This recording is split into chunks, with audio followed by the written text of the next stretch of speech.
Hello, everybody. Welcome to the Around the Bowling World with Patrick, episode 1, with Kyle Troup as our star guest here. Hi, Kyle. How's it going? Good, Patrick. Good to see you. Glad to be on the show.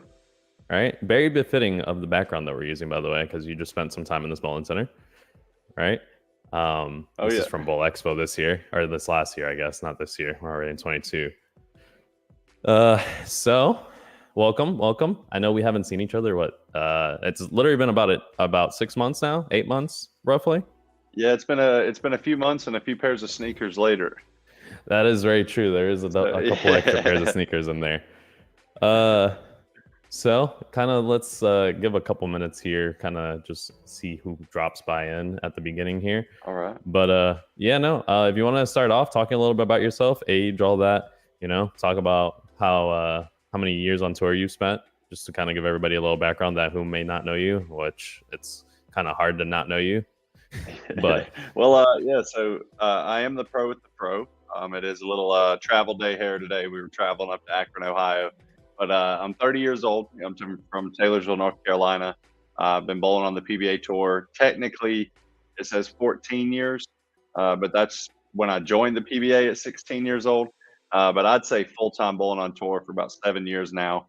okay. It's been a successful career to start, and I used to manage a Wendy's, so I'm still the Frosty King at heart while I'm out there tearing up the lanes. That's awesome. And then obviously big year last year. What was it? I think I read the number. It was 496 and a half ish, right? For the whole year. 496, 800. Yeah, I Oh still remember man. those 3,200 we were short. That was so close. Are you the record holder for most money earned in a year, or is that like just the biggest year in a while? Yeah, so that was the earnings record. I believe previously it was Walter Ray at like 420 something.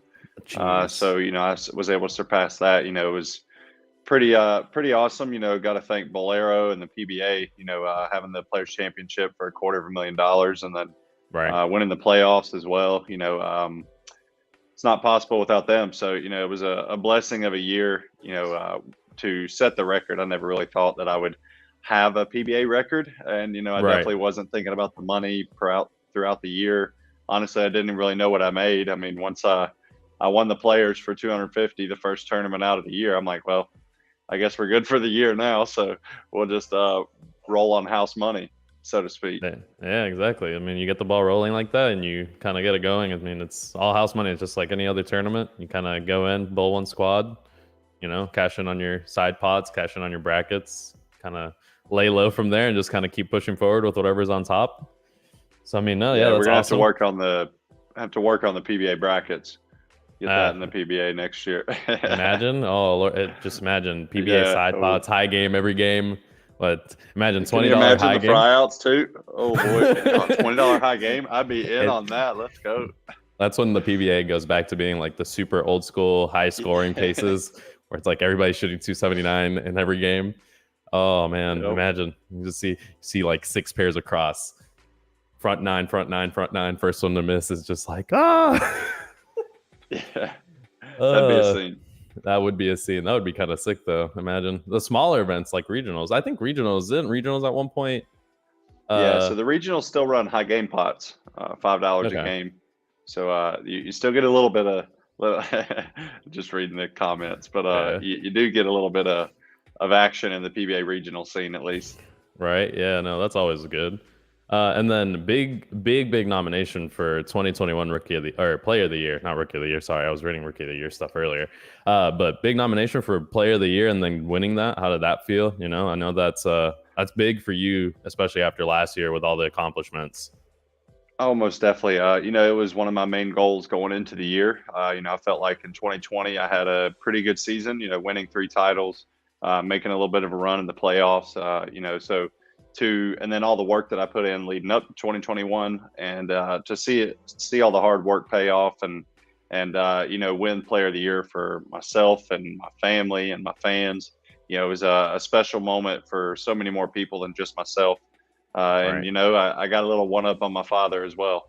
Guppy won 8 titles, but no Player of the Year, no major. So I've got two Right. notches in the belt. I guess I need to get Hall of Fame eligible now for the third Oh, notch. there you go. There you go. We're slowly but surely making it there. I know. I definitely. So I always was the one that didn't want to hear or see anything about the PBA stuff until after everything was over, because a lot of things are just like, it's always like during the shop hours, right? So in the nitty gritty of like drilling the 20 some Hmm. balls for the day or whatever. So I tell a lot of people, it's like, don't tell me about anything. I just want to go catch up tonight for like five or As six they're all hours. coming in. Yep. Exactly. As So they're I'll all sit coming in. Did you here. see the bowling today? Exactly. I tell people it's like, I haven't, let me get to my like sit down at the desk, like I'll sit here actually on this monitor. I'll pull up Flow Bowling and any YouTube channels that kind of do the reruns. And I'll sit there, and as I'm editing stuff away for TikTok, YouTube, whatever I'm working on that night, I'll sit there and I'll just like catch up to the whole day, trying to look through the I games hear and you. just Heck yeah. kind of get the idea of what everybody was doing, see what balls people were throwing. So people's like, like I'm always watching, and that's something that I mentioned in the intro video that I did for this podcast whenever I announced it. Tell people it's like I watch very specific players whenever I watch the PBA, and like your name always pops up. So a lot of people always come in the shop. It's like, who's your favorite PBA bowlers? And I was like, I have a top three, right? You are in that list, and then Jacob Buttroff and Simo and Buttroff, mainly because Oh, they were the first two big names that I met. Right, Simo, I met him obviously in Dallas because I lived in Texas for a while, and then I worked at Classic, and obviously he had his time at Classic. He's sponsored by Classic Products. So I tell a lot of people, it's like, it's always really good to kind of see those names pop up whenever they're doing their big things. And your name, I've just always been fascinated by like the flamboyantness, right? So like you're great on camera. I mean, even the YouTube video you did with me whenever we're at Expo, that was great because you have such an energy to you, right? So it's always good to see that. But no, I mean, huge accomplishment no matter what. appreciate it. Thank you. And then, so tour season started. We've had Players Championship, and we also, or not Players Championship. Yeah, no, Players Championship. And then we've had the best of the best at Dave Smalls, right?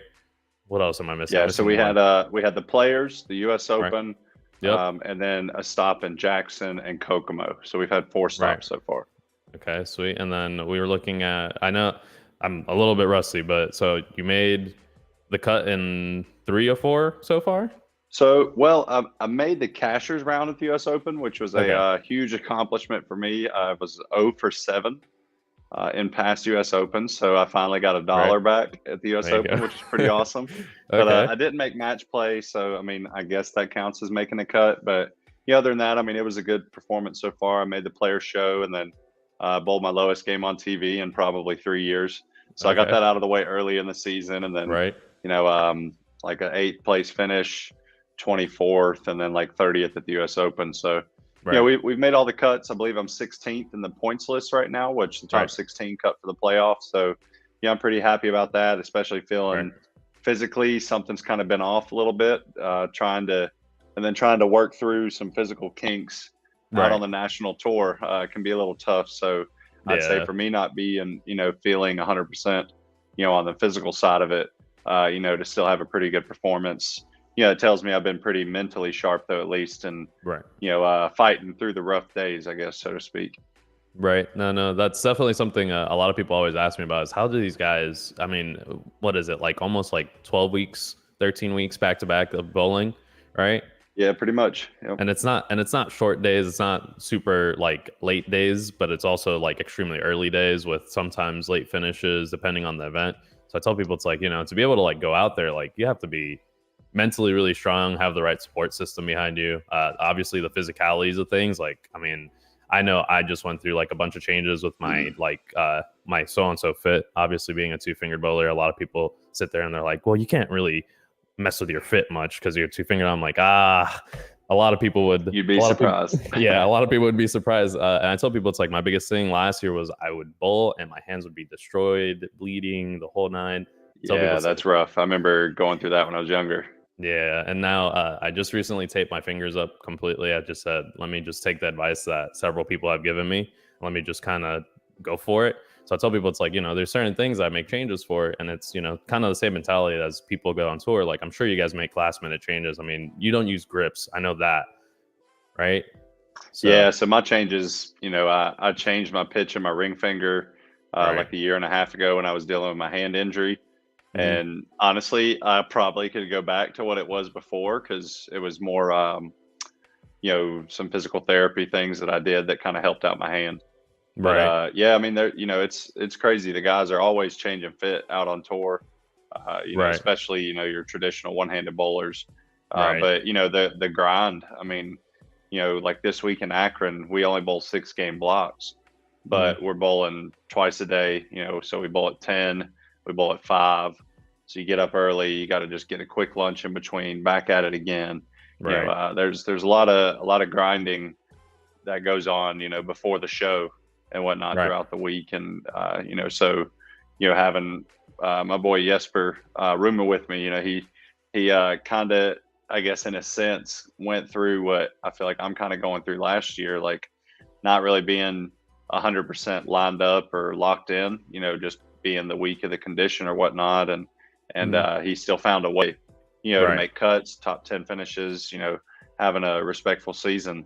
So, Right. it's good to be with him as well and kind of work off of him, and then with him getting a win this year in Jackson, Right. that obviously gives him all the confidence moving forward and makes me feel good too. The Right. boys got a dub so far for the year, and Exactly. hopefully we can keep it rolling. Right. Yeah, no. So yeah, no, that's something that, again, as always, it's like having to find that motivation, it's always great. So having you guys kind of work with each other and travel together. I mean, I know if I went on tour and I went solo, I don't know how mentally I would be great, but at the same time, it's like, how do you, I like It's not it. great. Like, Yeah, like, as I was gonna say, like, at the beginning of your tour season, like whenever you very first started, I mean, that must have been tough, right? Going out there alone.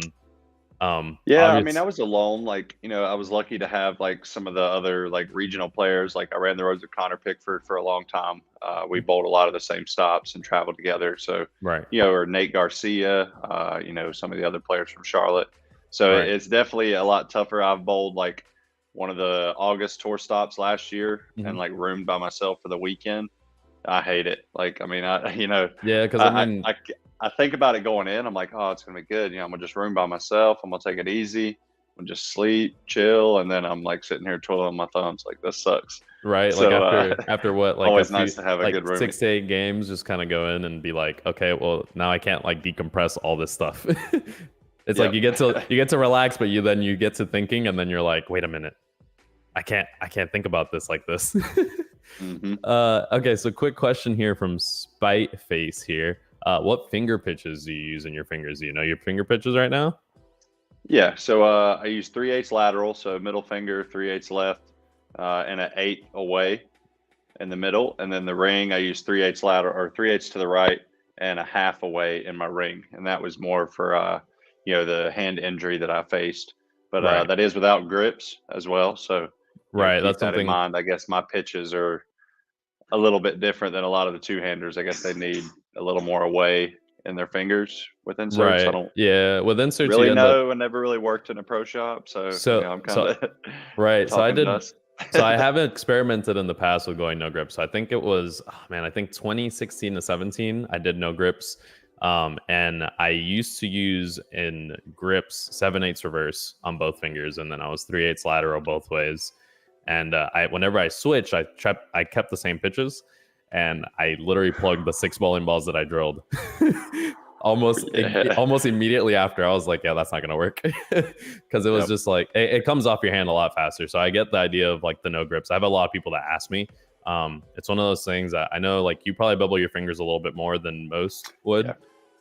And it's Yep. one of those things that I reference back to Norm, because Norm Duke is probably the one person that I don't know how he does it, but you want to try to do it Fresh off the press, baby. as like he pulls them off right off the press and just goes for it. And I don't know how he still does it to this day and age. And then being able to hmm do the adjustments and the moves that he makes. So I mean, I've seen Norm play the twig. I've seen Norm swing the whole lane. So I'm like, I don't know how you can do it.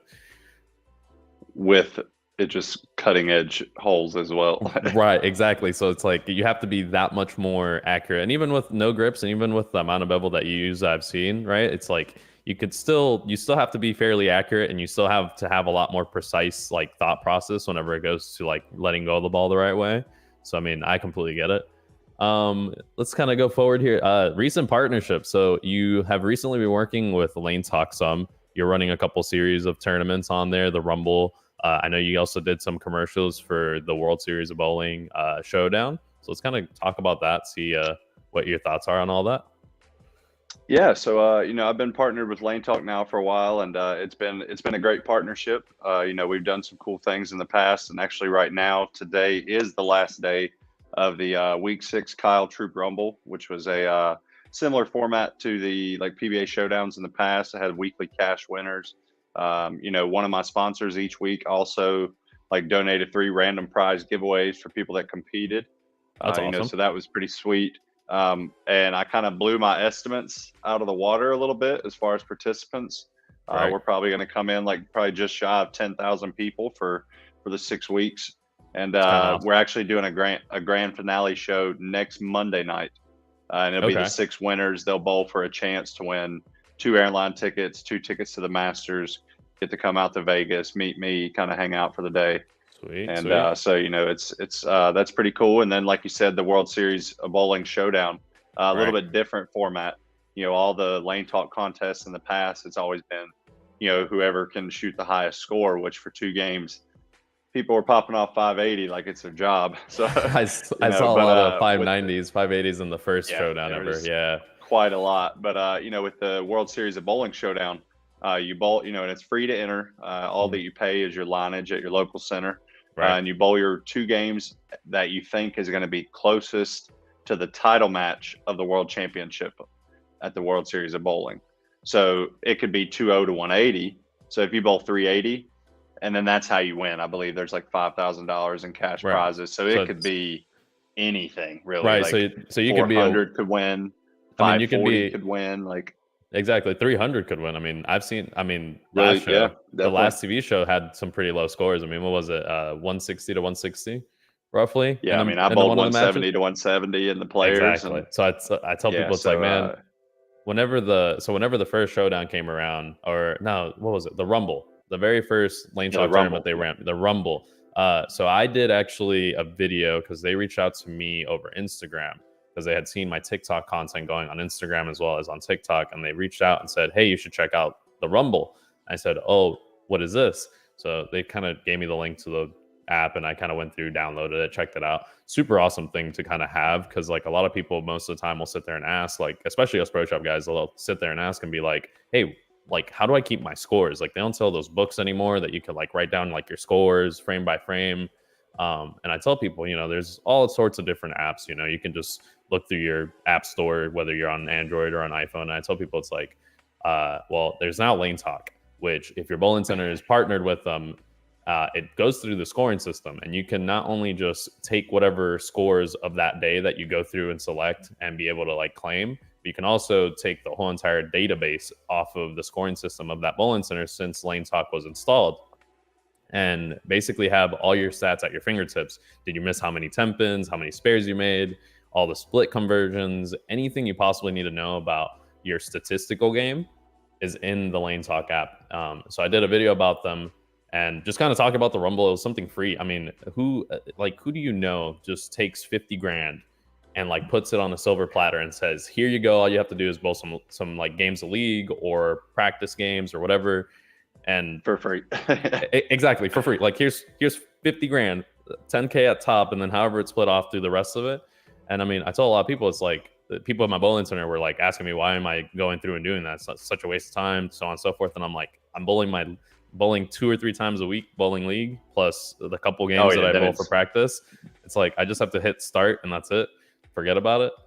I mean, obviously towards the like second and third cut, it was a lot harder. There was a lot higher scores. I think I made the first cut with like 450, which was like easy. And then I remember like grinding out, like I would get into the bowling center 2 or 3 hours early just so I can, like, before sitting down and drilling a whole bunch of stuff, trying to get into that second cut. I mean, it was like, I think it was 570 that I had to shoot or more. Yeah, the big cut. Yeah, there was definitely some big scores for that. But yeah, they've got a lot of awesome opportunities, and you know, like you said, I know some of the pros are using their stats on tour as well. I've seen like Don Barrett made a post about making all his 10 pins for the week. So it's a lot of cool things there, and they're only looking to do more contests. Get more involved into bowling. So pretty excited with that partnership with them, and looking forward to the future with the events that we have. Yeah, definitely. Huge shout out to Lane Talk. They're doing some great things. And then to kind of mix in a couple questions at once. This week you've been working, or the last couple weeks you've been working with Jared Poland, famous photographer, big YouTuber. And then he kind of helped you do also your partnership video for Michelob Ultra. So Michelob Ultra, I know we talked earlier before about, you know, PBR and Michelob Ultra. You know, what are your thoughts? What are you working to do with them? Well, you know, Mick Ultra had reached out. You know, obviously, if anybody's seen the Mick Ultra commercial, they had Peyton Manning and Jimmy Butler, Brooks Koepka, and some other stars, you know, doing bowling, which was awesome that, you know, any company really chose to kind of have bowling as their main scene of the Super Bowl commercial. And so they reached out to myself and a few of the PWBA stars to, you know, promote their commercial and kind of do up a little segment. So, you know, I did check with the PBA, and, you know, they obviously, we, you know, are grateful that, you know, PBR has sponsored the tour as well, but, you know, they approved of all that. So, you know, that was good because, you know, we kind of believe the bigger, you know, any big companies that we can get involved in bowling, the better, you know, for us, because we want to grow the sport, get more eyes on it. And then, you know, speaking to Jared Poland, the Fro Knows Photo, that was such an awesome experience for him to come up to Jackson, Michigan, and kind of shoot, you know, telling a photo story of like the life of me and kind of the life of a professional bowler. And, you know, he was a big fan of bowling as well. I know I didn't even know his YouTube was as big as it was. Right. And I was like, yeah, this guy knows his stuff. You know, he walks in, see Stu talking to him, Brad and Kyle, Sullivan on the truck. He was like, oh my God, can I get a picture with you? Like 2 minutes after we got there, it was like, I used to watch all your stuff. So, you know, awesome. he's coming up to Akron, I think. So he's getting a little more involved in bowling as well. He shoots some awesome content, some sweet pics. So, you know, looking forward to hopefully seeing him around a little bit more, you know, and get some pretty sweet content for bowling. Yeah, no, Jared is definitely one of the guys I actually look forward to whenever it comes to like finding out new information about camera equipment or just how to do things better just in my own work. Obviously, like this picture back here, I love this picture. Probably my favorite picture that he's taken so far. This and then the other picture of you and Jesper sitting in the back of the car, kind of looking through bags. But definitely kind of big to have somebody like that kind of bring light to the PBA and bring light to like his viewership. Most definitely. Which is, you know, something that I always kind of talk about is like, how can we expand bowling outside of its barriers? Because, you know, there's a lot of new platforms sitting out there. There's TikTok, obviously. Instagram is ever so growing more and more. Facebook, same thing. Everybody's kind of using Facebook now a little bit more as a open social platform versus just like friend to friend kind of contact. And Facebook has obviously added in all these little features like creating your own like athletic page or, you know, whatever page you want to create, whether it's a sporting page or so on and so forth. So having Jared post out the bowling content is definitely huge. Again, you and I had the conversation over text about my dad freaking out. So I was like, yeah, no, it's literally like your favorite bowler and your favorite photographer all in one place. The best froze in the business. Exactly. It was definitely a little rough for me walking around with like nothing of an afro for the few days. And then he's like sitting next to you.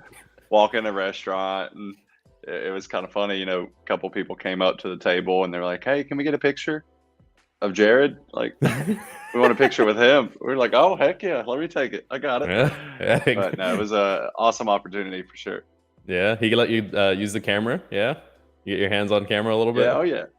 Yeah, a little bit. Yeah. I learned a few things from him. I recorded a little video when Jesper bowled 300 on my phone and just, you know, posted it on my Instagram story. And I had 2 people comment, nice camera work. I was like, hell yeah, I'm picking up on this already. Exactly. He's leeching off on you a little bit already. That's awesome. And then I know we've kind of talked about a little bit more of what you're looking to do on social media. I know you're not, you know, huge behind the camera, but, you know, possibilities of YouTube, maybe doing some TikTok videos, you know. TikTok is growing. Yeah. So, you know, I love being behind the, you know, in front of the camera. I've always been a camera person, but, you know, as far as the guy with the camera, you know, it's not quite my style, you know, being out on tour, you know, but, you know, there's always opportunities to do videos. Like you said, I've been trying to, you know, invite actually Jesper and myself, we talk about that, trying to, you know, be a little better on social media, just, you know, get more involved with our fans, do more promotions, pretty much. And then I guess, get follower counts up and, Right. get all the, stuff like that. Cause that gets the sponsors involved. I mean, I was kind of shocked, Mick Ultra reached out to me through Instagram and Right. they were like, hey, we really like your Instagram content and, what you represent.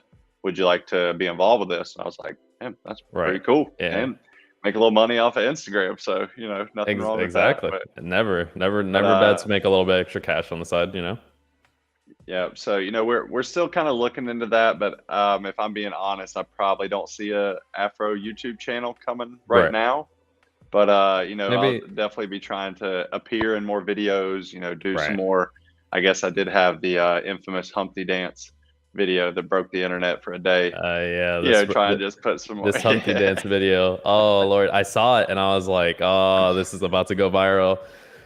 And it's slowly but It surely, blew up. I didn't. Yeah, I was like, right. Yep. wow. I mean, I knew that was one of my better performances, but Right. that's my go-to jam. But looking forward to kind of the next few months on tour. Lots of opportunities for more content and stuff. So Right. hopefully we can get the fro out there a little more and do Exactly. some more stuff for bowling.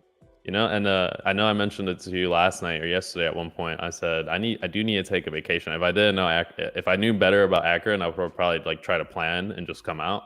I mean, TikTok CEO of bowling TikTok right here could help you out with some TikTok content. I've gotten better at Heck yeah. on the go filming and editing. That's something that's definitely the struggle of like creating content. I think that's the biggest thing for anybody. Yeah. Is like, just like you said, I wasn't great situating myself with the camera, and even now, like, I'm still not great at like on the go and like gunning the camera and trying to get clips while I'm like bowling and all that. So it's really tough. Obviously it becomes easier over time. Being in front of the camera definitely was something that I acquired slowly. I did a lot of like voiceovers at first on TikTok, and then the whole YouTube thing came around with my company Bowling World, and they were like, we think you could do this, and we've been kind of looking for like that person that can grow the YouTube to be more than just like the interview style review stuff. So I tell people it's like, it's just a matter of like finding the way of doing it. Obviously you're a very big person in the bowling scene, and I'm sure there's plenty of people that would want to work with you. So, I mean, if I'm ever around, I have the camera at all times. Batteries are always charged, maybe Bowl Expo this year. If you're going to be at Bowl Expo in Vegas, it's Vegas this year. Yeah, I'll be there. Yeah, heck yeah. I gotta. Lady I'm luck. gonna bring all the shoes. Got a couple more sneakers in the collection. There's a couple more on their way as well. That's been the rough part about being on tour. Like, I brought 3 pairs of sneakers. Like, I got them in boxes in the car. Yeah, and none of them used. there's just snow on the ground. I've literally worn a pair of my Jordan 1 lows that are gray and white, and now they're like brown. And I'm like, yeah, these are kind of dust, I guess. These are my snowshoes for the next couple months. Right. I guess I need to get on the Gore-Tex. Sean Ryan told me about the Jordan 1 Gore-Tex. I was like, the Gore-Tex I'm going to spend $300 on snow boots. The Gore-Tex do look nice. The Gore-Tex do look nice. So my dad just got into sneakers as well as my brother. So they've been like, they send me pictures left and right. Like, they got the Bordeaux before I got mine. I was like, that's cool. Appreciate you guys. But then slowly behind theirs coming in, mine arrived. I tell a lot of people, it's like, that's something that I'm kind of working on too. I don't know if you've kind of paid attention to my social media, but I've worked with KR Strikeforce here in the last couple months. They are trying to revolutionize the whole space in shoes when it comes to bowling shoes. So they're trying to focus a little bit more on aesthetics along with the shoe itself. So did a couple cool shoe videos where I did like, this is my collection of real shoes, and then here's my collection of the new bowling shoes. Which, talking about bowling shoes, I know being part of SPI, you guys are now switching to be mostly 3G shoe users, right? Mm-hmm. Yep. Right. So you've been using 3G shoes. I know I've seen you bowling them a couple times now, and I think you've been using them longer than just the SPI thing, right? Yeah. So I got lucky with that. I've actually been using 3G shoes for a couple years now. So that was, not a hassle or issue at all for me, luckily. But I've still taken a fall or two this year. I ate it pretty hard in Indy at the US Open, and so sometimes the aerodynamics and my big forehead just don't quite work together when it comes to Yeah. stopping at the foul line. But Right. It's kind of my issue. I'm a little lightweight. I've been telling a lot of people on social media I'm trying to eat a little better, just to gain some more muscle mass on top of just like get the energy part of it. But I tell people it's like, how is it that you don't like? How do you slide that much? And I was like, I really don't try to. Like I'm 180 just pounds soaking happens. wet, maybe. Yep. Yeah. I'm Before we like, know it, we're there. yeah, I'm using a number 2 pad, and I'm like still like almost going over the foul line. So Yeah. tell people, yeah, Good I tell luck. people it's like it's not easy. It's hard. But yeah, no, that's always awesome. I did see like their newer releases of shoes look really good. That new orange and black shoe looks phenomenal with that like Yeah, my brother got um, those actually. I haven't been home to see them in person, but I remember seeing right, those at Expo. So yeah, they've got some pretty sweet designs. And as far as the shoe goes, I've believed in them for a long time. Super right, comfortable, durable. They can last a long time. So right. I was always definitely really excited about that. skeptical. So I was always really skeptical, and this is no like shot to them. It's just they look really thin to me, so I was always scared of like trying them on because I ripped through shoes. I think last year I went through 6 pairs. um, Whoa. Yeah, and I tell people it's like I don't bowl as much as some people think, but I do bowl quite a bit, and I shouldn't be going through 6 pairs, but I've gone through 6 pairs.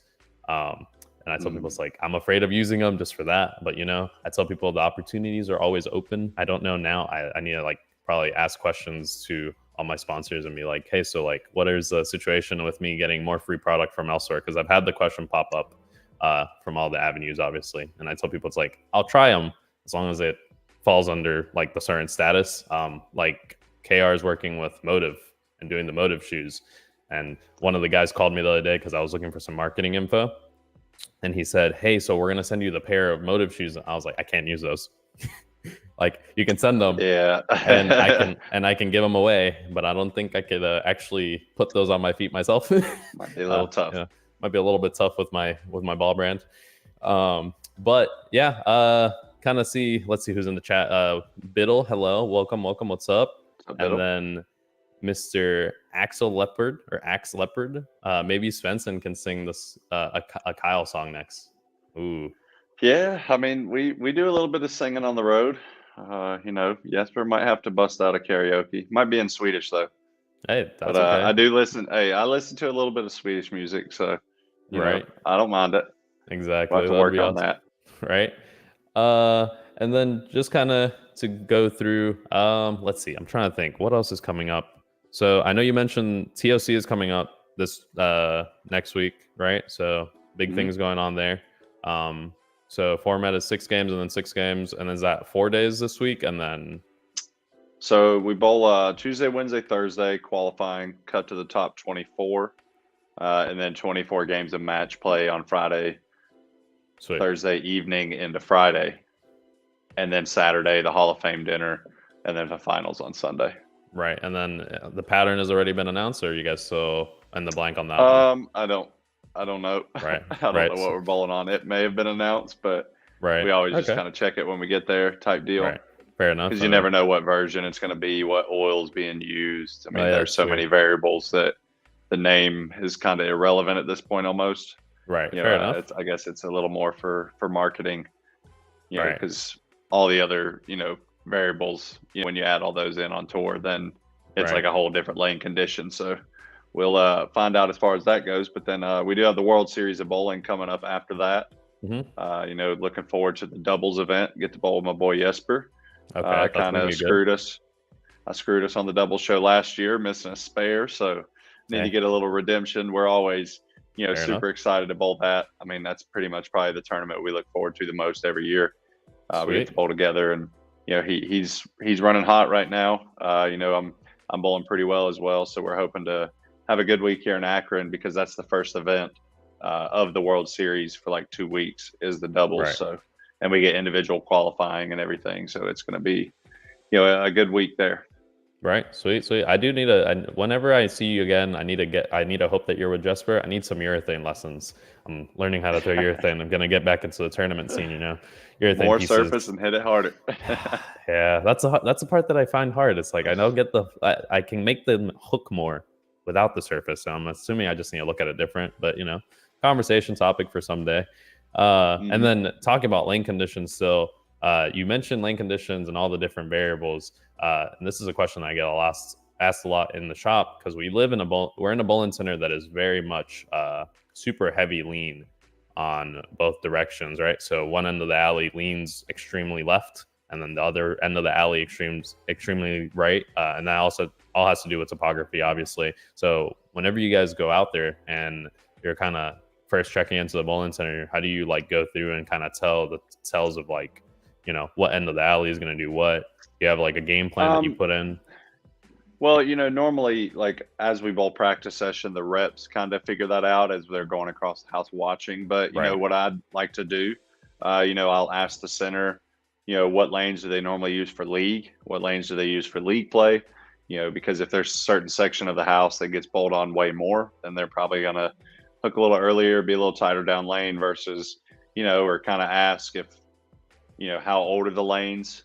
Or if like some were installed newer, as far as the topography goes, it's hard to really tell that, but you Right. can kind of get adjust as far as like the low end hooks earlier, the high end's a little cleaner through the front. So Right. that's kind of the information that we gather. And then when we do bowl the USBC events, we do get the topography book, with the Right. lane graph of every lane. Yeah. So I that's kind of remember seeing convenient that to on the have as US well. Open. But those are expensive coloring books sometimes. Yeah, no, So I've they heard, call it. I've heard the budget for what those books cost, and I was like, yeah, if they did that at every event, those prize funds Yeah, are going to be well, a I lot mean, I smaller. know it cost me $500 to buy one of those books most of the time as I'm bowling. That's a tough one. I don't think, yeah, I'm gonna go without it. We can share one if I ever bowl a PBA national Definitely. stop. We'll split it down the middle. Here we go. Question from Biddle, which is something that a lot of people ask me all the time. Are you using 2LS or using dual angle? And do you have a favorite layout that you go to? So I've actually switched to 2LS, at the beginning of the year through the end of last year.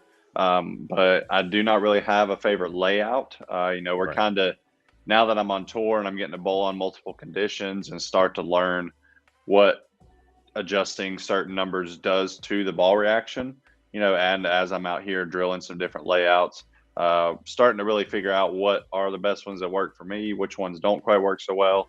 Right. So it's definitely a process right now. I kind of had the dual angle kind of figured out a little bit, but Right. we're learning the 2LS more and more.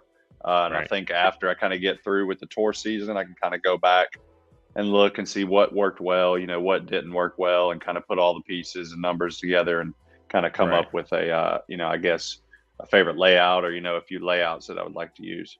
Right. And that's something I tell a lot of people. A lot of people have asked me about 2LS and dual angle and which one's better, which one's worse, and which one works, best for certain bowling balls and so on and so forth. That's all a lot of people is like, so for me, it's more of a matter of like, I understand where 2LS involves more of the information of the bowler into the nitty gritty details. So your axis tilt, your rotation, which your rotation can be ever so changing depending on how you're throwing the ball.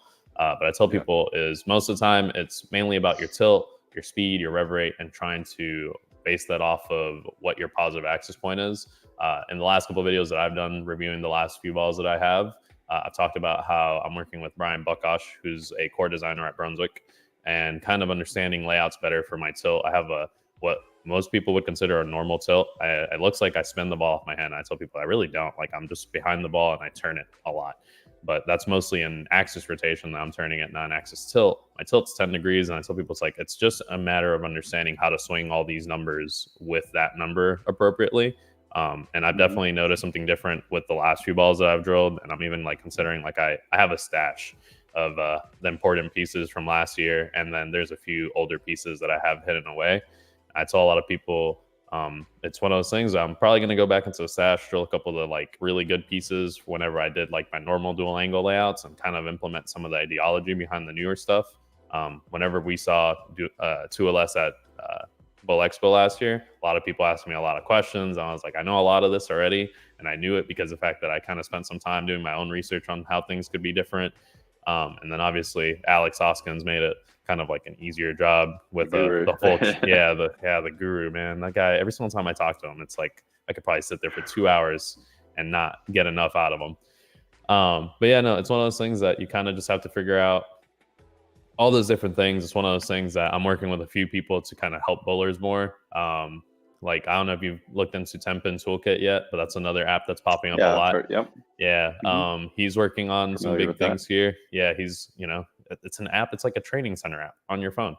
So it's like it's like the Specto, but for your cell phone. So I tell people it's like, this is going to be one of the big tools I use in the shop. And you never know, maybe somebody on tour, maybe one of the reps wants to get on board with helping out, kind of help develop that app and kind of seeing where it could be better for like on the go move.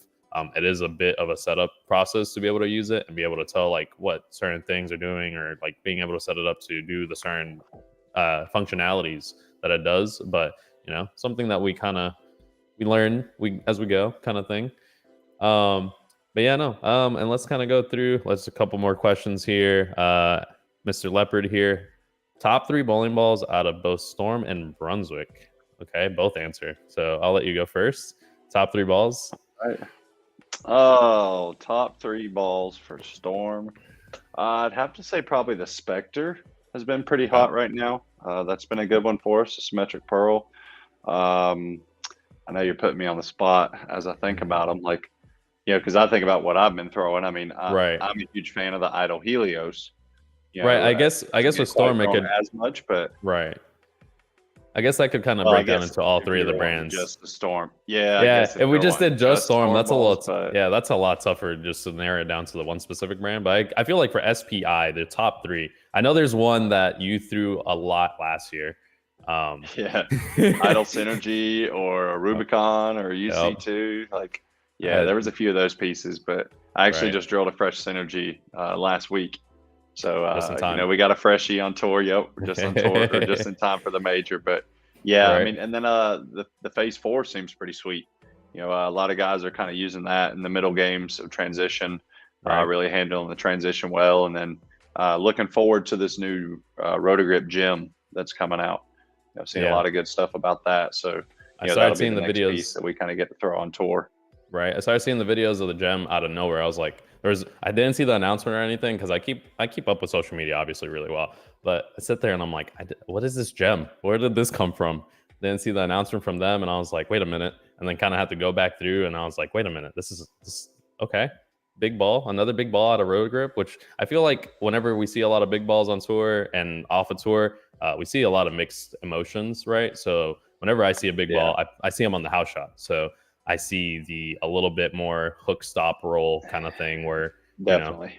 Right. And then on tour, you guys see those as a lot more than what we would see them in a house shot because of the fact that the shape of the pattern and so on and so forth. And then centers with different topographies. I mean, I've never thrown an ASIM at home at my local center. And then it's like, I don't remember starting with a symmetric ball out here. So yeah, exactly. World, I guess. Right. So it's completely opposites. But no, I've drilled a lot of Phase 4s over the last couple weeks. I feel like right now is the greatest time for bowling because all the companies seem to be working really well about spacing out the releases around each other.